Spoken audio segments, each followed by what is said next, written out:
कांदे लावायचे असले तर पहिले रोप टाकावं लागत. म्हणलं त्याच्यासाठी चला वावरामध्ये एकदा रोप टाकून घेऊ. मग काय लागलो टाकायला. टाकायचं झालं तर लगेच म्हणलं चला आता खत टाकून घेऊ त्याला.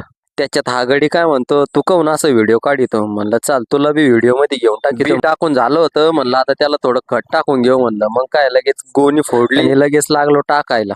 त्याच्यात आमचं कॅमेरामॅन असं होता ना, घडीत माग घडीत पुढं. म्हणलं असं काय करू राहिला तू, एका ठिकाणी थांब ना, व्हिडिओ चांगला येईल. ते म्हणे काही नाही, मी तुला घेतो म्हणे बरोबर व्हिडिओ मध्ये. मधीच बैलगाडीचं थोडं काम निघलं. म्हणलं चला एकदा बैलगाडी नेऊन घालू आणि मग वापस येऊ म्हणलं. बी तर टाकून झालं होतं, पण त्याला रेन पाईप जोडायचे ते. म्हणलं पाणी द्यायला लई टेन्शन आहे म्हणलं. आता म्हणलं एकदा रेन पाईप जोडून दिले का मग ताण नाही राहत. मग काय लगेच आलो, एक एक एक एक सारे रेन पाईप ओढले आणि सगळे जोडून जाडून सगळं ओके करून दिलं. पूर्ण रेन पाईप ओढायला जवळपास अर्धा तास लागला होता. मग काय लगेच मोटर चालू केली आणि मस्त पैकी रेन पाईप चालू करून दिली. मस्त भिजत पण